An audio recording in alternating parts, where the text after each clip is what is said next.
I was blown away when my oldest told me his first time of having sex. Being their friend first as they get older, teach them correctly, and then be their friend and allow them to be themselves. From a parent standpoint, you're like, man, you just want them to be a kid as long You as do. You that's really, that's that's really what do. you grieve for. Is just like, tell me when I can close the door.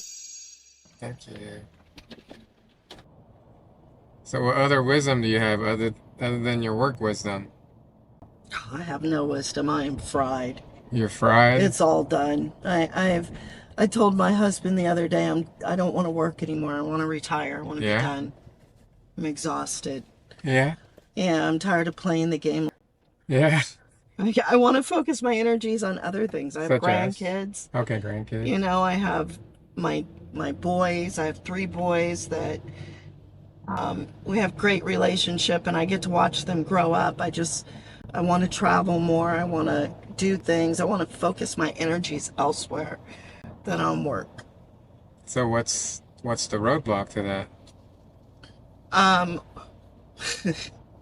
I have 5 years. There is no roadblock. Okay. We are heading in the right direction. I just want it to be done quicker. Is there an alternative to make it go quicker? There probably could be, but then I'd have to give something up, and I'm not willing to. I want to keep our house. We already have a house in Key West, Oh, wow. and I want to be able to stay in New Jersey for part of the year, travel, and stay in Key West for at least 3 months out of the year. So you raised 3 boys. Well, I've got 3 girls. What are the wisdom in parenting? Understand that they're going to make mistakes just like you did.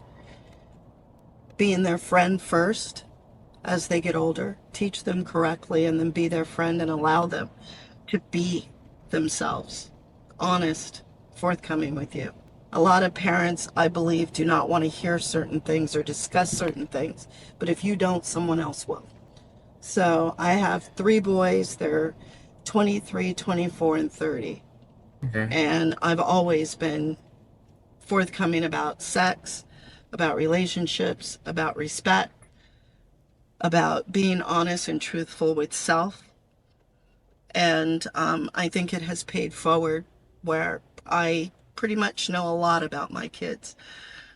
I was blown away when my oldest told me his first time of having sex. I don't know what parent would be prepared for that, but I had to remind myself, you're not his mom right now. You're not his mom. You're not his mom right now. But How old was that? he was 17. Okay.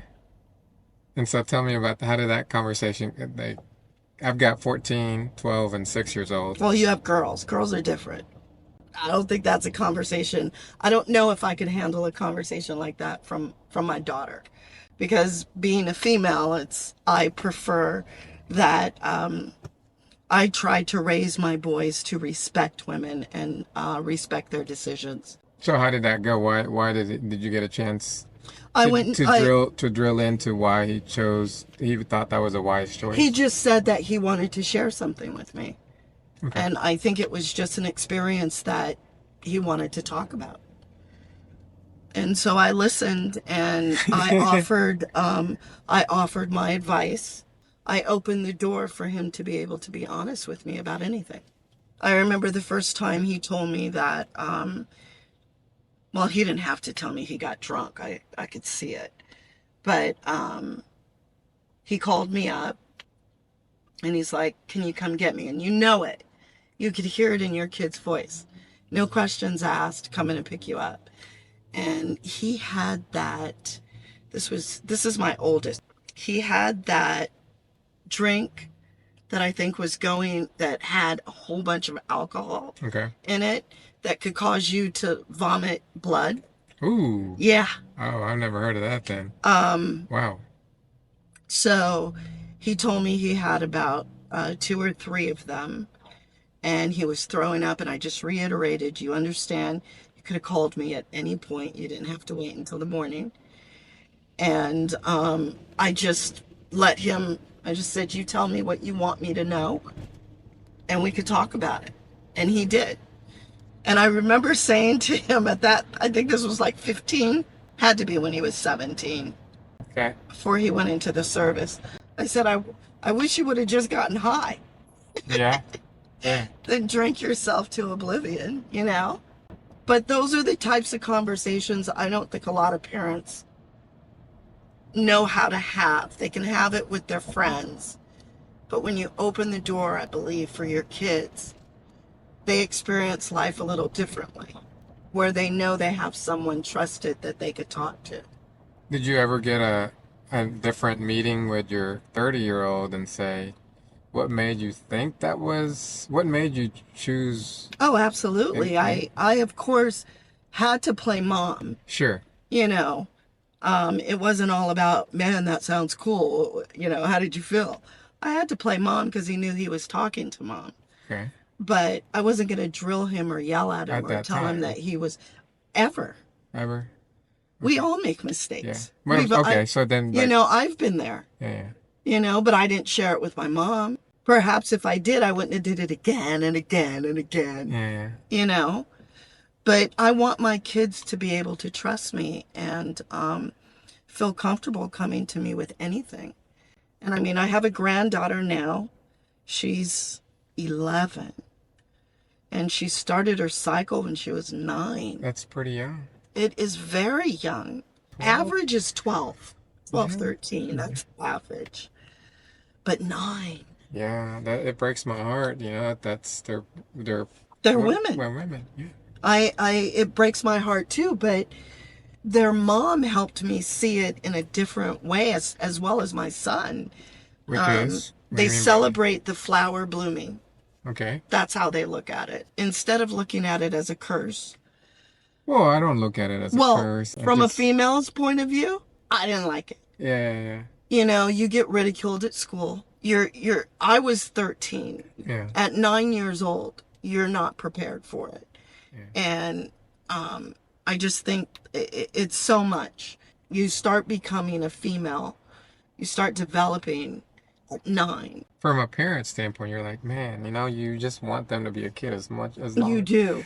You really, really that's what do. you grieve for. Is just like, man, just a little bit more. Right. But for so long, my parents didn't talk about sex with me. They barely talked about having a cycle. You know, those conversations just weren't happening fluid. So the fact that I get to learn from their parenting and turn it into a positive, where me growing up, it was a curse.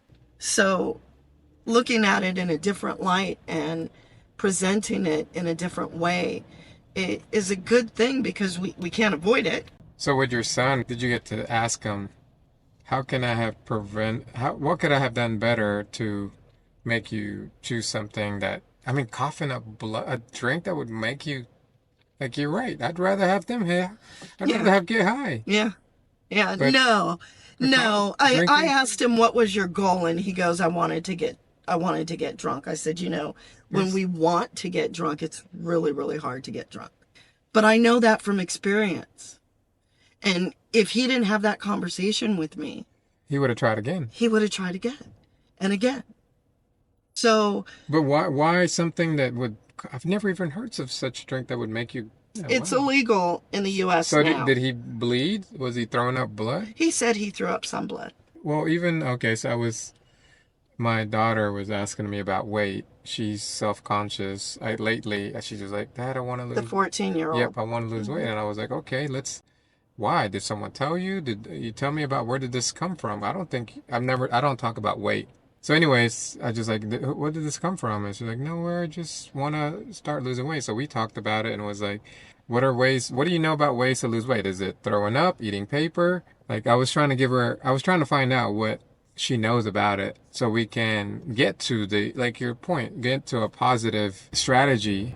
So far, that's our kind of first meeting, is just trying to find out what she knows about it. And so I don't make assumptions. Right. And that's a good thing. So there's so much marketing out there, way more than I had when I was younger.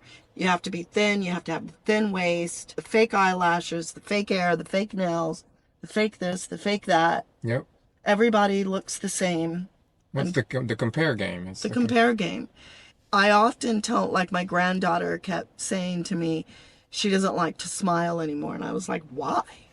And she's like, because my teeth are, because she's 11. It's the awkward stage of some are falling out, some are bigger than others. And she goes, they tell me I have a rabbit smile. Okay. And I said, who's they? And she goes, my friends at school. I was like, you call them friends? Friends don't tease each other about how they look. They encourage you. Yeah. They lift you up. Yeah. And you know what? The best thing about your smile is nobody else has it. Unique is an interesting thing. I said, stay unique and never try to be like other people. That's so hard though if you're in a system, maybe in a public school system where there is a lot of compare games. It's harder now because it's so electronic that you can get beat up via text. That's the hard thing, because it's people don't understand that what we're reading, we're interpreting for ourselves. It's not somebody saying it to me. Somebody could be whispering it in the nicest way, but it's all in how I interpret it, how I read it to myself. So all we can do is continually encourage. And I've told her, I said, be arrogant about you and your space. Don't allow people to steal your joy. Don't give them that power. Nobody deserves that much power over anyone.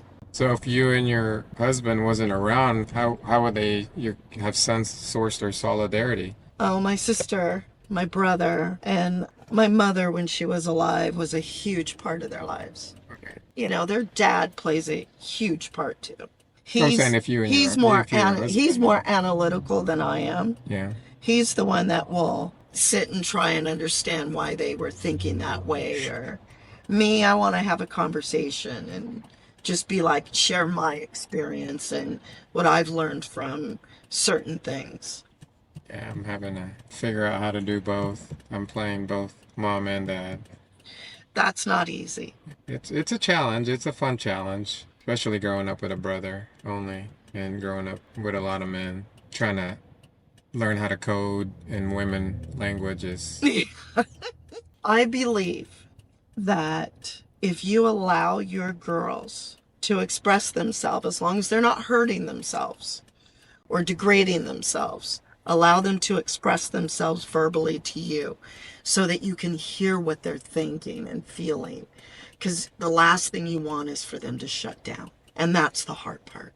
Yeah, my middle child, she bullies both my oldest and my younger one, and so I'm just trying to encourage her a lot. And I mean, I try to run my household like corporately, where you try to talk to them in one-on-one meetings, and then there are disagreements between teammates, get both sides and figure out how to get them to solve it on their own and conflict resolute on their own. You have to find their love language. That's your ticket in. And it's all different. Yeah, no. It's going to be different with all three girls. And once you figure out their love language, I'm trying to remember the name of a book. Yeah, no, I know what you're talking. It's there's one famous one. Yeah. You just reminded me, because I've been meaning to put that in my bathroom to create just my notes to figure it out what code they are, like you're saying. So thanks for reminding me. Oh, you're welcome. Awesome. Nice to meet you. Nice to meet you too. Thanks for the wisdom. Yes, thank you for the conversation. You're almost there. All right. Ouch. 5 years. Okay. Thank you so much. All right. Take care. You too. Bye.